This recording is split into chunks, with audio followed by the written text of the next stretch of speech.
Hi everyone, my name is Arash. Welcome to Unit 21, Oxford Word Skills.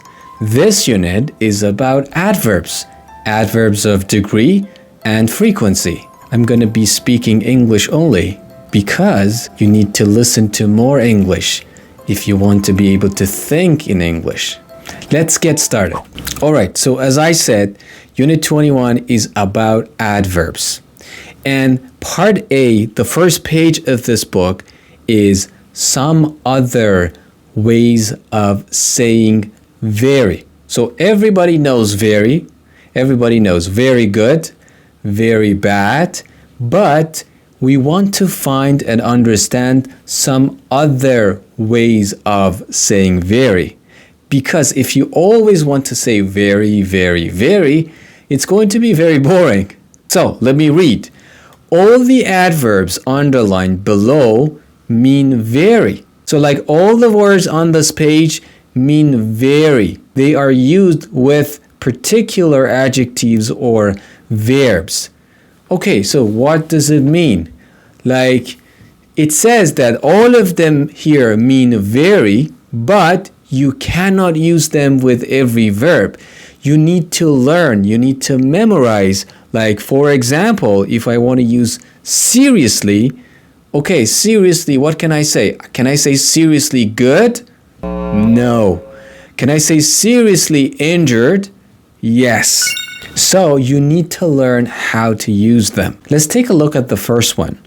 Jack was seriously injured in a car accident. Seriously. Seriously. You need to repeat after me. Seriously.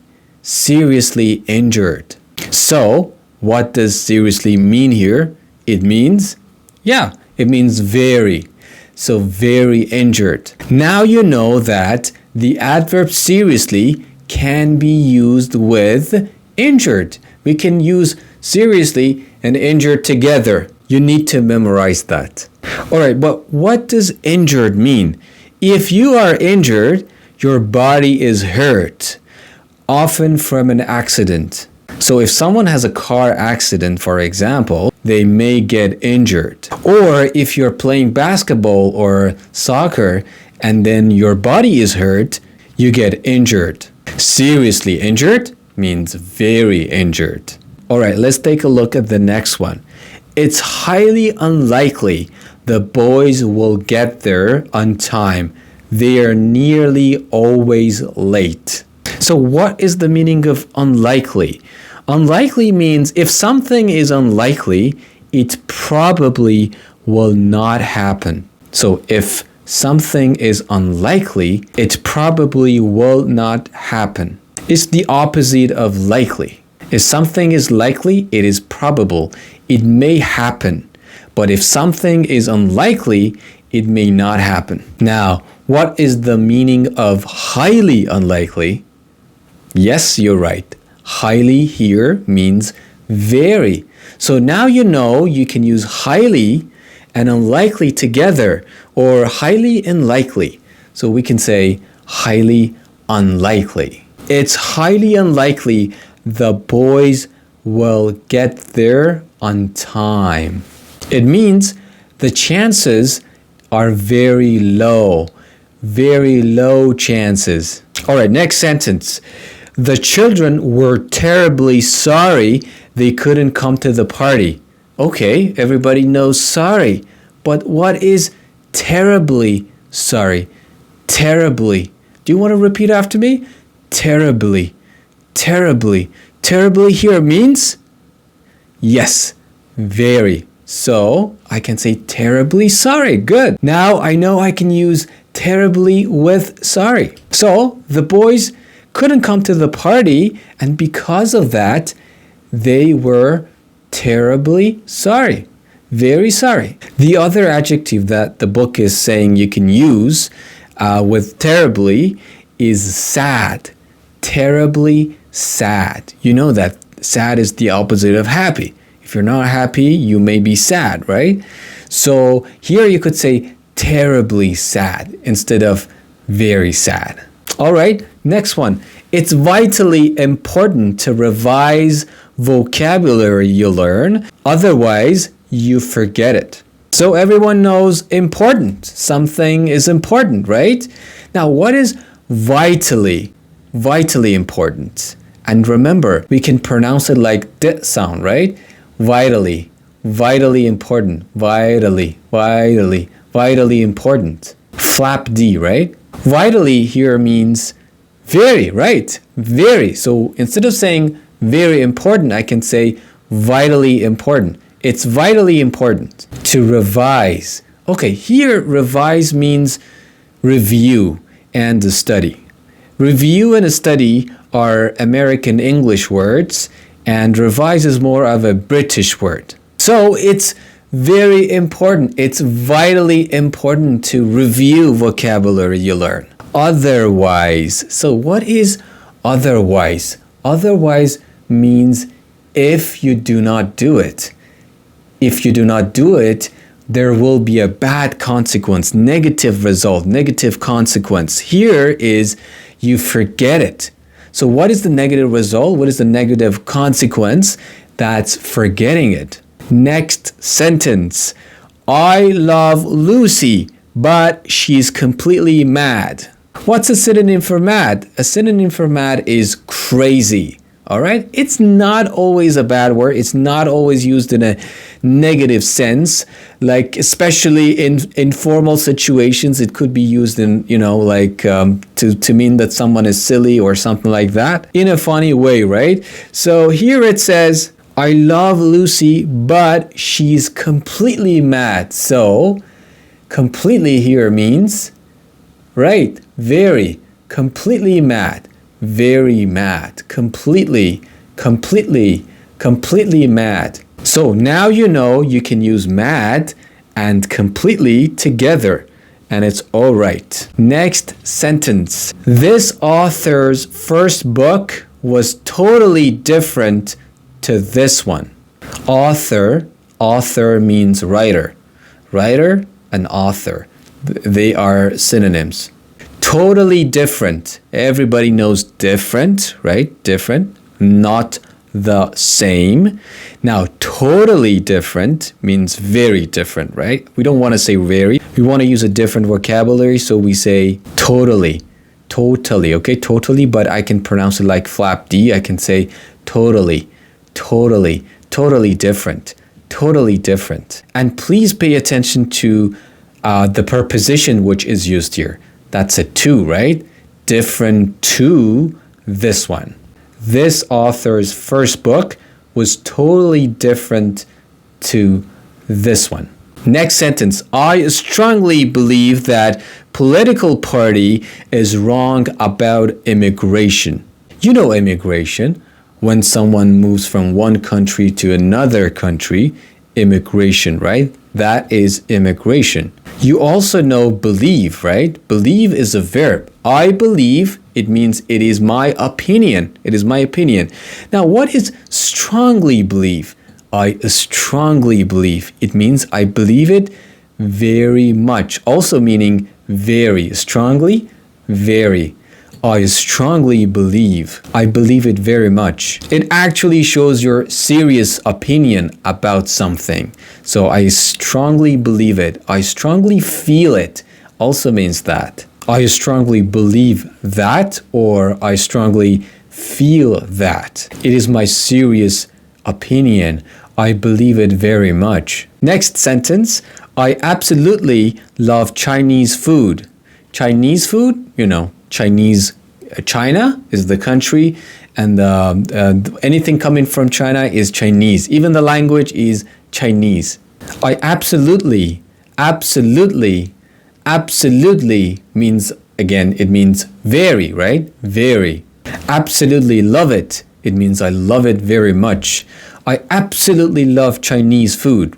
It means I love Chinese food very much. Next, my boss has traveled widely in Asia. Okay, Asia is a continent, like Africa is a continent, Europe is a continent, North America is a continent, right? So Asia is also a continent. Traveled widely. Let's read the meaning of widely. In or to a lot of places. It also means very much, right? Very. But to be more accurate, to be more exact, we can say in or to a lot of places. So I traveled widely, or he travels widely means to a lot of different places. And last sentence on this page. Prices have risen sharply in the last year. All right, I have to explain risen first. First of all, the verb is rise. Okay, rise means to increase, to go up. Prices go up, prices rise, prices increase, right? But the past tense of rise is rose, and the past participle form of it is risen. So rise, rose, risen. Prices have risen sharply. So what is the meaning of sharply? Suddenly and by a lot. Very much, very much. So I can use sharply with rise, or the opposite of rise is fall. You know, fall means to go down, decrease. So the prices have decreased sharply. The prices have fallen sharply. It means very much. And finally, there's a spotlight here, and I just want to read one part of it, which is very important. It says, sometimes we use completely or totally with certain adjectives, but not absolutely. For example, we can say completely or totally wrong, or completely or totally different, but in this situation, we cannot use absolutely. As I said, you need to learn and you need to memorize with which verbs you can use these adverbs. All right, let's move to the next page. Part B is about frequency and degree. There is a conversation here, which I'm going to read for you. The conversation is taking place between Axel and Harry. So Axel says, do you and Mac still go to concerts regularly? Regularly. So this is the first adverb we are learning here. Regularly. You need to repeat after me because this one is a little bit tricky. The pronunciation, I mean. Regularly. Regularly. Regularly. Regularly. Which means happening quite often with the same amount of space of time in between. For example, every Tuesday, if something is happening every Tuesday, if something is happening once a month or once a year, then it happens regularly. So here Axel is asking a question.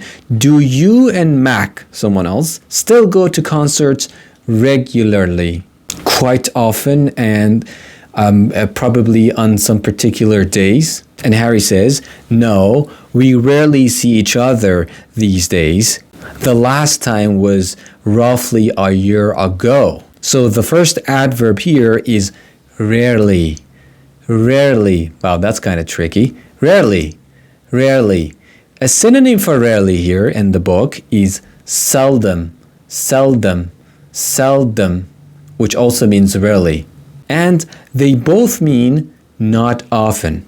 And what is roughly? Roughly means about or not exactly. One of the meanings of about is not exactly. For example, I say about 4 o'clock. It means not exactly 4 o'clock. Maybe 4:10, maybe 3:50. It's not exact. So roughly. Roughly means not exactly. Or a synonym for that is approximately. Approximately means roughly, about, not exactly. So the last time we went to a concert was roughly a year ago. It means it was about a year ago. And Axel says, oh, why is that? Why is that? Which means, what is the reason for that? But I can read this faster, like here there is a contraction. I can say, why is that? Why is that? Which again means, what is the reason for that? I mainly get about by bike, and that's too far to cycle. So the next adverb is mainly, which means mostly. Mostly. So So the degree here is more than often, right? It's more than often. It means mostly, mainly. Get about here means to go to different places, to go to different places. So I mostly go to different places by bike, and that's too far to cycle. I explained before that cycle is more a British verb in the sense, and the American word for that is bike. Axel says, but you still go to concerts, don't you? But still you go to concerts, don't ya? Don't ya? Well, actually, it should be pronounced like don't ya, don't you. But since t sound and y sound are coming together here, we can pronounce them like ch sound, right? We can say don't cha, don't ch ya, don't ya, don't ya. And Harry says no. And Harry says no, not so frequently. I think I'm getting slightly old for rock concerts. The first adverb here is frequently. Frequently. You need to repeat after me. Frequently. Frequently. Which means often. Often. Or some people may pronounce it like often. Both pronunciations are okay. Often, without pronouncing a T could be silent here, often, or you could pronounce T as well and say often, often, or often. So, no, not so often, not so frequently. I think I'm getting slightly. Next adverb is slightly. Slightly, which means a little, or a little bit. A little or a little bit. Both of them mean what? Slightly. Slightly, slightly, a little bit, or a little. So I'm getting a little old for rock concerts. Generally, I listen to music at home now. Generally here means usually or most of the time. A synonym for that could be on the whole.